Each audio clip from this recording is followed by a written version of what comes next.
Yes, everybody, and welcome back to TarHeelIllustrated.com. I'm Jacob Turner. He's Andrew Jones joining me yet again for another edition of the UNC football show. And AJ, we figure, why not hop on a podcast? Because on Tuesday, you were able to talk to Michael Lombardi for the first time, and really even opening it up to a bigger kind of spectrum than that.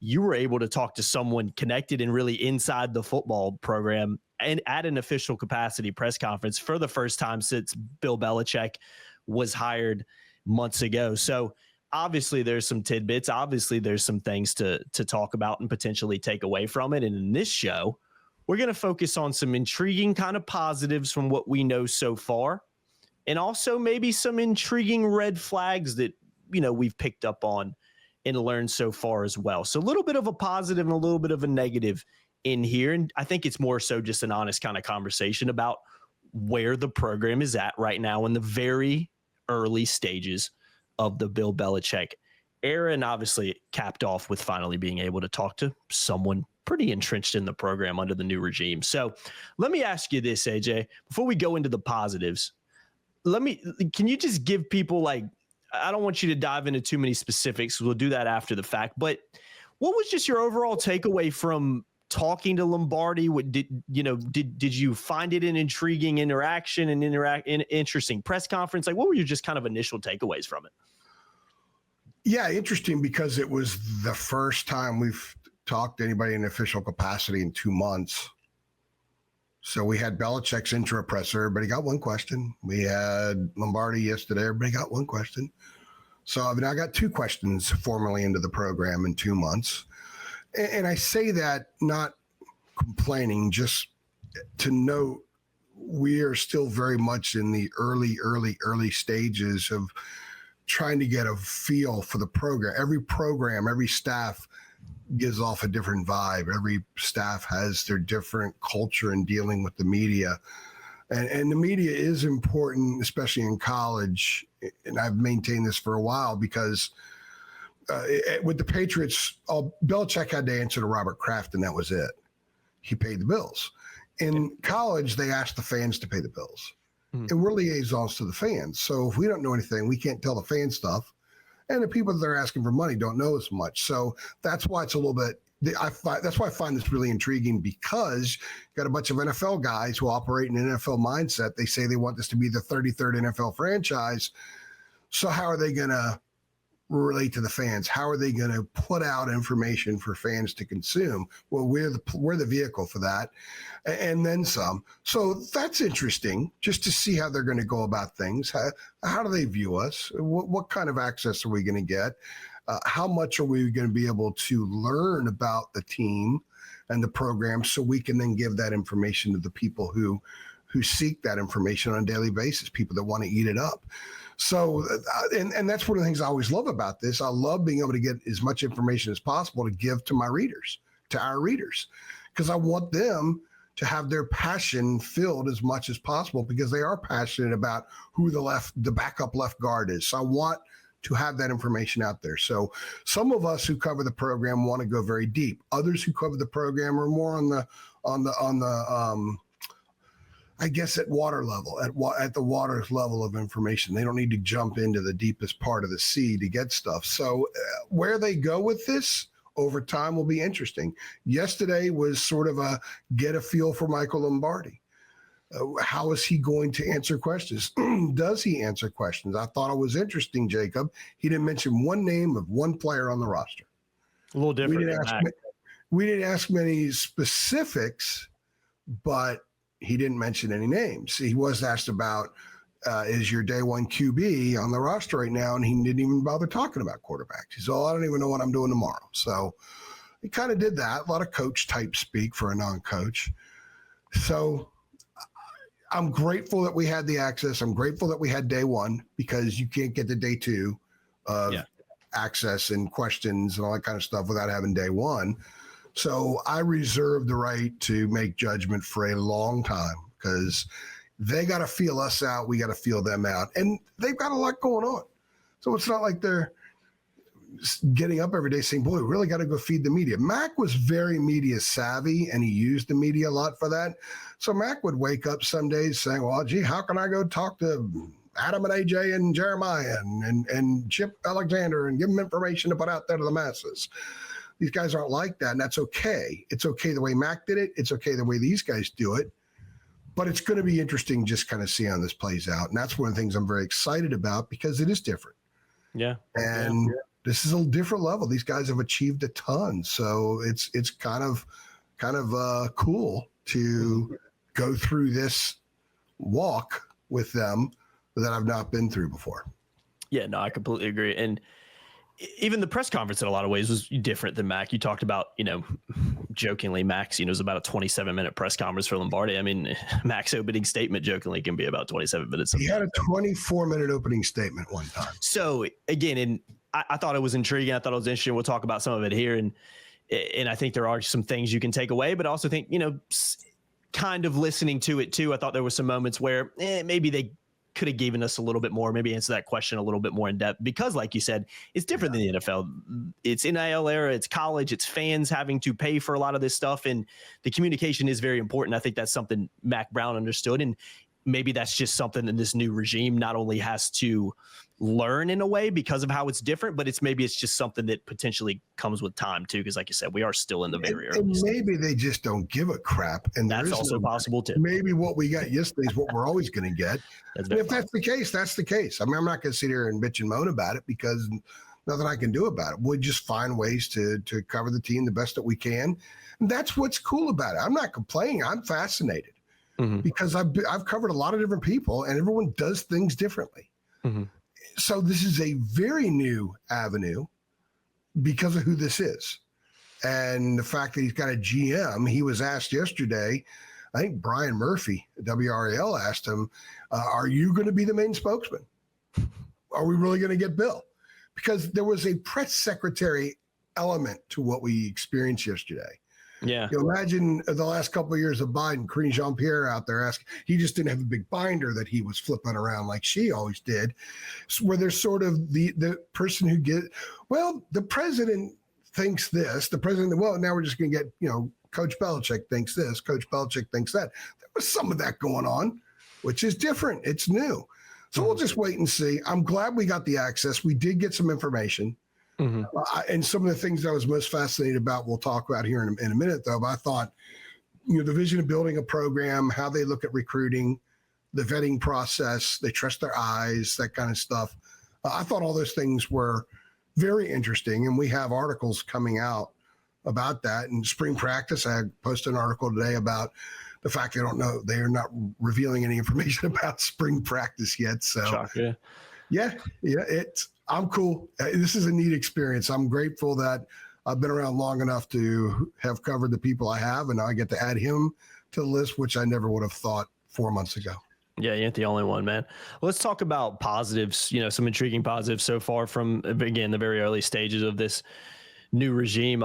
What sticks out to you the most? Because you just mentioned it, there was a lot of talk about, being the 33rd NFL team, kind of approaching it that way. Like you said, trusting our eyes when it comes to recruiting, a new GM role that wasn't, it's kind of a new thing for North Carolina in some ways. So what are the positives that maybe stand out so far?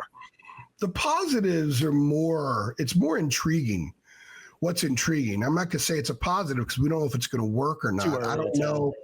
I don't know if trying to be an NFL franchise in college is a positive because we haven't seen it before work. We've seen some in basketball try to take an NBA approach to basketball, and it hasn't really worked. Mike Woodson in Indiana is a perfect example. I think there's a modified example in Chapel Hill right now where it's not 100% working yet. There are others. Clyde Drexler tried doing that at Houston back about 15 years ago, and it was a disaster. So as far as the NFL goes, it's a much more massive operation. Lombardi kind of alluded to the fact that when he was GM and he was studying personnel on who to acquire, that the pool wasn't nearly as big as it is now. I mean, they offered 33 high school kids from the state of California in January alone. I can guarantee you that Bunning, Davis, Fedora, and Brown combined didn't offer 33 guys from California. So they have thrown a net out literally from the northwest corner of Washington down to the southeast corner of Florida. Yeah. So they're going to recruit everywhere because they feel like they're a national brand. I do think one positive is how they sell the brand. I think another positive that Lombardi brought up is the fact that this program, this school has had maybe not great teams, but they've had a lot of great football players. And you and I have talked before. They don't celebrate the great football players here at all. You look at the pregame video. You go to a basketball game and you look at the different things they put out there. They're talking about how many great players there have been, as well as great teams. And North Carolina basketball does a better job than anybody at patting themselves on the back with all of its pageantry at games and the intro, starting lineup intro video, that kind of thing. Football's terrible at it. They used to be. I've never seen an image of Art Weiner. I've never seen an image of. There's no Don McCauley. He broke O.J. Simpson's rushing record, and you would never know it. I tell people that have covered the team for 10 years, they didn't even know it. Let me ask you this real quick. Yeah. Do you remember, because I've said it on here before, my dad's had season tickets for a long time. I've been going to games for a long time. But we sit on the upper deck, front row, upper deck. And you probably remember, and I know Carolina fans watching will, they replaced, there used to be kind of a board that went around the stadium that had all the fame, like all like the great players in North Carolina written on it. Because we and the fans sitting around on that front used to bang on it. It used to get really loud in Kenan Stadium. But they removed that and replaced that with an electronic video board, and they didn't really put those names anywhere else. So I thought, just to butt in on that, I thought that was a big miss because that you could walk in the stadium and you would see that. Now you don't see it. It's a massive miss. You have to go in certain parts of the concourse. It's kind of tacky looking. Mm-hmm. I've said before, I think they need to build statues. They need to put plaques up. Mm-hmm. Max agrees. Max has joined the video again. My cat's thinking about it in my lap every 10 seconds. So. Yeah, Max has to make. He just came in, walked out. He's looking for food or something. I gave him half my breakfast a couple hours ago, so he should be okay. That's not enough, though. But I thought that's a very big positive. They need to do that. Hmm. They need to. I don't disregard what his personal life has been. We're talking football. Yeah. From a football standpoint, when you go to the Detroit Tigers game, I guarantee you, there's Ty Cobb somewhere there, right? I mean, why not LT? You need more LT. Yeah, I don't. You need more Amos Lawrence. You need more Kelvin Bryant. You go back and look at the NFL draft in the late 70s and through the 80s and then parts of the 90s, man, they were loaded with Carolina players. You need to bring that up. He said that Carolina former players have never really felt welcome at the Kenan Football Center. Mm-hmm. And he wants to welcome them back. So I think that was very positive. Not that that's going to help you win on the field, but it's not going to hurt. And I think what you need to do is you need to build a fan culture. The fan culture needs to feel more connected. In basketball, they're struggling right now, but people are still talking. And even if they've thrown in the towel, they're still watching the games. They wait a few days, they play again, they get excited, thinking maybe the team catches fire, and they relate it historically. In so many ways. They don't do that in football. They just jump off and say, oh, we suck in football. So I think that, and what's neat is these guys know because they've scouted Carolina football players for so long. Belichick was Lawrence Taylor's first position coach in the NFL. So he scouted him in college. He saw the film. He knew how great he was. And they had a bunch of other dudes on those teams that played in the NFL as well. They were all pros. Mike Wilcher was an all-pro at the Rams. He was on those teams. There were a lot of those guys. So I think that's a positive. That's something I've been saying for a while. They need to make Carolina football look like it matters when you show up to the stadium and make it look like something good has happened there, because it has. It's been a better program historically than Kentucky, than Indiana, than Kansas, those other so-called basketball schools. But you would never know it when you're there. Mm-hmm. You would never know it. So I think that's some stuff that's going to happen with this group. And I think that's very, very important. And maybe it helps that they have the NFL mindset because they know that there's been a lot of good NFL players from North Carolina. Mm-hmm. In fact, North Carolina has turned out a lot more all-pros in the NFL in the last quarter century than has NBA. In fact, there hasn't been one NBA all-star from North Carolina since Jamison and Carter left after the 98 season. They haven't produced one NBA all-star. They produced a lot of NFL All-Pros. And that should be out there. And I think these guys know that and they want to promote that. But that's a positive. The other intriguing things are building inside out. I got the impression that they're not in a win an ACC championship now is the absolute mandate. Mm-hmm. I think they recognize there's a process and they're married to the process. So maybe there is a chance that Bryce Baker could be the quarterback this year. Maybe Belichick isn't looking like, hey, I've got to strike now because I'm 70, almost 73. I think there's a plan in place to build a foundation, because a lot of football programs flare up overnight. They also crumble overnight. TCU, we'll see what Indiana does this coming year. There are a lot of examples. They want to build something sustainable. Inside out is a sustainable way of doing that. And who knows, maybe there's a succession plan down the line that's been discussed that has not been revealed by anybody. Perhaps that's the case, perhaps not. But I do think that they are going to be more patient with the building and not feel like they have to make so many dramatic changes immediately to win a championship now. They would love to win one now. Their mission is going to be to try to win one now. But I think they also recognize that there is a plan that goes beyond 12 months for this program. And I actually think that's good, because if and when the time comes that Belichick leaves and a lot of this NFL stuff leaves with him, the next guy might inherit a better situation than if they were to just go straight NFL, win at all costs now, and the cupboard's bare for the next guy. Yeah, no, that's a great point. No, I completely agree with that. Flipping the script and maybe focusing on some red flags, we'll call them, because again, it's like anything. It's not all sunshine and rainbows and everything. And it'd be wrong of us to just come on here and talk about all these things that we think are positive without addressing the opposite side of things as well. So I was somewhat critical in our show last week about the recruiting class, particularly in 25, just with a lot of unranked kids, a lot of 2-star kids. You know, only 2 4-stars you get in the class were committed to Carolina before Belichick even got there. So, and I think that's a fair criticism. I'm not trying to jump on and say it's a bust, but I'm just pointing out the fact that, hey, recruiting class that ranks like 46 doesn't really fill me with a ton of like, wow, what a great job by the new regime coming in. I know there's reasons for that. That's something I've been a little bit critical for. I like what they've done in the portal, but you're also getting a lot of guys that come from lesser schools, and there is a risk that comes with that because they haven't played at, you know, this ACC high level. It doesn't mean they might not work out. We've seen some guys, Elijah Huzzie, for instance, come from an East Tennessee State and do great things, and, you know, a guy that's more than likely going to get drafted. So it does work out, but I have been a little bit critical of those things and maybe what the idea is behind bringing in a lot of unranked guys and guys that maybe haven't played at this level quite yet. Because like I said, there's a risk that always comes with that. So what are some red flags that particularly stick out for you, with maybe some comments that Lombardi could have made in the press conference as well?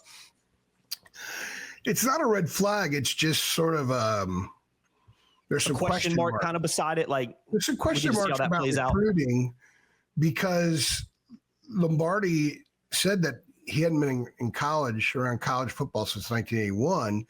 He's been scouting NFL players. Guys, does this guy translate to being paid under this cap, to taking up a spot under this cap? It's a different kind of evaluation than when you have 105 guys on scholarship and you slap a bunch of dude on the books and see who works out. So he has to adjust how he evaluates. Now he's going to trust his eyes. He said, we trust our eyes. We're not worried about, because I asked yesterday, my question was about recruiting, the footprint, and also the vetting process, because they took a bunch of guys that weren't getting much interest from other schools. And a perfect example is they got a running back from Monroe, Louisiana, who wasn't offered by Louisiana Monroe. So I'm not saying that that was a mistake to do that. I'm just using this as an example that what is their process? They're really vetting things out, and they're seeing things other people don't see. Are they making mistakes, or are they just geniuses? Yeah. We don't know. We'll have to wait and see. And I don't mean to be critical of the young man from Monroe, Louisiana. I'm just using him as an example. They flipped a couple of guys from Navy whose other offers were like Lafayette and Ivy League schools. There's some questions that come with that. That's not so. Yeah. So are these guys so good at seeing stuff that the Kirby Smarts don't see, and the Ryan Days, and quite frankly, the West Virginias and the NC States don't see? We'll find out. I think a big part of this, and this is where the talent level and the star rating will never, ever, star ratings will never measure this. They don't know what kind of competitors these guys are. Mm-hmm. They don't know how they will enhance a program's culture. I think a big part with them going to 105 or close to 105, culture is really important. This has been considered by people around the program and around the league to be a soft football program for a very long time.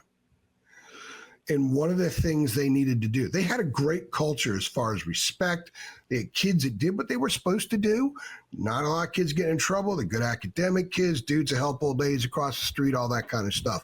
But there was a lack of toughness, according to others who know a thing or two, that was missing in the program, and a lack of competitiveness. Dudes that started and screwed up were rarely ever yanked, kind of like what we see in basketball right now. Yeah. So by bringing in academy kids and super smart kids that are offered by Ivies and kids that are unranked and under the radar that come in with a chip on their shoulder, you bring enough of those guys in, knowing that you can't play 105 people in any game. You're going to play maybe 52 at the most, 54 with special teams, that you create a massive culture of competitiveness, a culture where guys have an edge. Imagine having a bunch of talented Rudies on your football team. I think that that's part of the mission here, because one of the things that works in the NFL when you have the right kind of organization is, I've said this before to you, guys are playing for paychecks, man. They're playing to feed their families. Mm-hmm. And you had a bunch of dudes in there that are going ball out and doing whatever they can. Belichick built that franchise on a revolving door of guys that needed the next game check. So I think that that's part of what they're going after. So if they deal with a kid and they see a lot of talent in someone, maybe there's a minor flaw, but they can work with it, and the kid's super edgy, he's smart, super ambitious, and loves football, just isn't talented at it, but loves it, they think, you know what, we could bring an X number of one of these guys. If 4 or 5 work out and help us a ton on the field, that's great. The others can still play a role in this program, especially if they want to stay in football in a coaching capacity or something. They get to play under Bill Belichick. Yeah. Get to learn under the best ever. So I think that's part of it, but you can't compete with Ohio State and Georgia with a roster half full of those guys. You've got to go out and get studs. You've got to get studs, and you have to be able to coach studs and scheme studs. Otherwise, you're not going to win. Yeah, that's kind of how I view it. I mean, I get the approach, and it makes a lot of sense, and maybe it translates well to the college level, but I also look at the NFL and say, well, you know, you can find some gyms in the NFL, but they're still talented players. You know, you don't go to the NFL if you played 4 years in college and played 1 snap in 4 years. You're not going to get looked at. You know what I mean? So the translation's a little bit different there, but I do think if that is the approach and you can hit on a few of those guys, then yeah, I think it's probably worth the risk, especially with the fact that you have more scholarships than you ever do now, because you can kind of take that risk a little bit more than you used to be able to. But like I told you off camera, AJ, the reason I'm a little critical about it is just go look at the 247 rivals we're going to do. Look at the top 10 recruiting rankings basically every year. Yeah. Most of the time, those teams are the teams that compete at the highest level every year. And so there is a direct correlation between the two. So I think it is fair to say a new staff who doesn't have college experience coming in and maybe putting together a class that doesn't have as many of those guys. I know time was an issue with it. I get that. But I think it is fair to say, okay, this is a different approach. So let's put a little asterisk or a little red flag beside it until we see how it works out, because I haven't really seen it yet anywhere else. So who knows how it's going to go. Well, let's also understand the most successful people in life, regardless of whatever industry or line that it is, are people that learn how to learn. And they learn from mistakes, and they learn by trial and error. But this is their first foray into this. It's very possible they could get 8 practices in the spring and realize, okay, a couple of these guys is one thing, but a bunch of them, maybe not. So they can learn from that. Or they may think, man, we've got ourselves a couple of diamonds in the rough here. Yeah. And it could be both things. Maybe it sharpens their evaluation of the kids that are well below the radar, well under the radar, or off the radar rather. And they recognize we got to slap more 4-stars on the books and create a competitive environment. I think one of the things about 4-stars not succeeding as much as people would expect at North Carolina is because some of them, and I was told this again, in and around the program that some of them chose North Carolina because they thought it would be an easier path. Maybe they weren't as competitive, which is one of the reasons I go back to why they're going out and getting ultra competitive kids. Imagine Rudy. Imagine how Rudy annoyed the crap out of his teammates. If you remember the scene in the movie during spring practice when one of the guys, lineman walks over and says, why don't you dial it back some? You're making us all look bad. And there was little old Rudy. Well, imagine having a bunch of guys like that, but who are almost fast enough, almost big enough to really impact things in practice and really make you look bad. Mm-hmm. If you bring them in, then that sharpens the whole competitive edge in the program, and kids that are being recruited can sense that. So you might get edgier 4-stars, more competitive 4-stars that commit, as opposed to ones thinking this is going to be easy. I'm not going to go to Georgia and wait for 3 years and battle guys that they recruit over me. So I think that's all part of it as well. But they're going after a crap load of 4-stars and a handful of 5s in the class of 26. So they're not going off the radar as much. I think you were right. They had to slap some dudes on the books. Yeah. But I think culture's a big part of it. I think culture, and they're learning. They got to learn how to evaluate high school kids instead of just college kids. And they're going to keep doing the college because the portal's going to be a big thing, a big part of this. And when the portal opens up in the spring, they're going to know what the portal's about. They got into the portal they were hired when the portal was already open. I know, yeah. So they were just kind of looking around like, well, we think this makes sense. Let's just slap linemen on the books. Mm-hmm. I understand what they did. They're going to be more specific in their targets, and they're going to know the targets because the staff Lombardi has in place now, they're already analyzing. This crap about, well, we're not going to have a spring game, so we don't want anybody seeing who we have. They already know who you have. Yeah, it doesn't really, yeah. They already know who you have. I think people are going away from spring games because of the injuries. Agreed. And more that than anything else. So they're going to be prepared. When the portal opens in the spring, they're going to have something on almost every dude who could possibly enter the portal, and they'll be ready to go. And it'll be interesting to see if they bring in culture guys or if they go land a few studs, because one position group probably needs another guy, the most important position group. And that question was asked and was not answered yesterday. Yeah, agreed. Yeah, I think that's a good place to wrap this up. I mean, we could sit here and discuss it for a lot longer, pros and cons, but I think so early in the process of this, again, we're only a couple months in, the fact that you've only talked to really anybody in the program once since Belichick was hired, I don't think it's fair for us to just start going through all these negatives and going through all these positives, because we still got to see how things play out. But I do think the things we've hit on today are fair to discuss. And again, we'll just have to see how they play out because we just don't know. It's a massive wait and see, Jacob. Yeah. 100%. And that's what's so fun and interesting about this is because we're going to find out eventually, because we're going to see it. They're going to have practice in the spring. They're going to have a season in the fall. Mm-hmm. So we're ultimately going to find out. But it's going to be interesting to see how transparent they are if they discuss, here's what we learned the first 6 months, and we're shifting a little bit this way, or we did it right out of the gate. It'll be very interesting to see how that plays out. Yeah, no doubt about it. It definitely will be. I've been Jacob Turner. He's been Andrew Jones. A little quicker edition of the UNC football show, but we actually did it quicker, which we never ever do. So I'm actually kind of proud of us, AJ. Pat ourselves on the back there for a job well done in this podcast for not going over an hour on it. So appreciate everybody watching. Get involved in the comments below. Let us know. Do you agree with the positives we kind of list here? What are your maybe red flags you've seen so far? What do you really like about maybe Lombardi's press conference, the messaging out of that, or just what you've seen over the very early stages of Bill Belichick's tenure? We'd love to hear from you guys. You can now get involved in the comments being open. So make sure you like and share as well. Subscribe, hit the notification bell too. We are still racing towards our goals, hitting 20K subscribers on YouTube. We're about close to 18.7 now. So we're working our way up slowly and steadily. Takes 2 seconds, and commenting and liking helps us get out to a bigger audience too of people who aren't subscribed. So all that kind of comes in with helping as well. And how I haven't checked in a couple of days. Do you know how we're doing on the other goals? I know Twitter's going up steady. Facebook seems to kind of be going up steady, but we had a basketball game Saturday, a game at Clemson Monday, and I drove up and drove back the same day.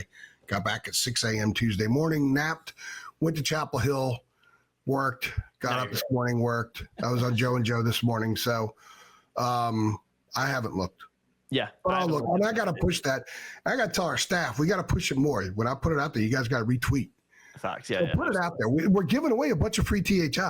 Mm-hmm. So if you're not on our Facebook, if you're not on our Twitter /X, if you're not subscribed to our YouTube channel, get involved in all three. and work. We communicate with people on Facebook too. Yeah. It's not just the comments. That's what led us to doing the comments on Twitter. It had nothing to do with the time of year and anything. It was just time to do it. Yeah. The comments have been fascinating. Oh yeah, it's been great. I've enjoyed it. I've enjoyed the interactions. Mostly positive comments. Some guys said we didn't ask the hard questions the other night after Hubert. I don't know. This is a low point. Has your team lost its fight? Is your team broken? I think those are pretty hard questions. Yeah, I completely agree too. We get that a lot because I think there is an emotional aspect that comes with being a fan. So they want us to go in there. I'm not going to ask emotional questions. Yeah, it's just not how it works over here, right? So no, that kind of comes with the territory. It's not the first time we've heard that. But yeah, no, I think the comments, I agree. It's been mostly positive. It's been fun to kind of get involved. I'm trying to get involved in my own personal YouTube channel page as well and comment and like stuff too. So yeah, it's been good to see people interacting. So yeah, man, get involved in the comments. Love to hear from you guys. And get involved, win free THI. We want to give it away. All you got to do is click like we need you to do what we're asking you to do, and we'll be happy to give a bunch of it away. Absolutely, man. We'd love to do it. And again, it takes like a click of a button on each of these platforms, Twitter, Facebook, and YouTube. Twitter and Facebook links are below. So make sure you head on over there and do that. And subscribe right now. Do it right now. I've already asked you 7 times in this video. Do it right now before you get off of here. So you won't forget. Literally, it takes a click of a button and it helps us out. While Jacob's talking, before he signs off, hit subscribe. We should just sit here for 20 seconds in silence every podcast and just wait for people to subscribe. I think that might actually work, but I think people might just silent part might get people to subscribe. Yeah, either that or they click off the video because they think the video is over. So I don't know. Who knows on that one, but maybe we'll test it out one day. We can black out my side. Yeah, literally. Like this, you can't see me. Put on a little elevator music while we put a little graphic on the screen, subscribe or something like that. A little Jeopardy music kind of thing. That could be kind of cool. I can bring Max in here. Y'all can watch me. That's true. I can slice up hot dogs. Yeah, that might drive the ratings up. The viewers. Yeah, who knows, man? I'm willing to try anything at this point, right?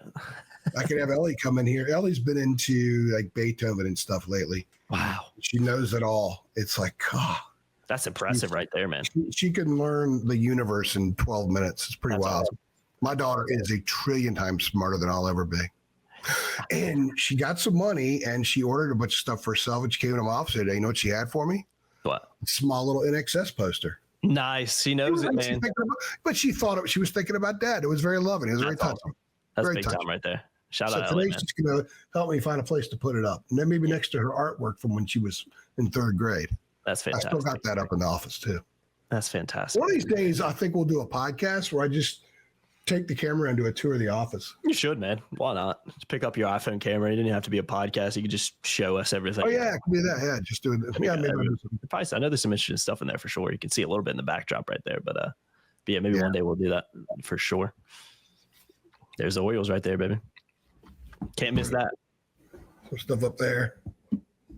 Oh yeah, you got more there. Yeah, I don't ever really. That's kind of messy over there. I'm in season right now, so that's kind of messy over there. I totally get that. I got a litter box over here in the corner of my office, so mine ain't hitting on too much either. But I've got a trash can that has about 6 5-hour energies that missed. I believe that.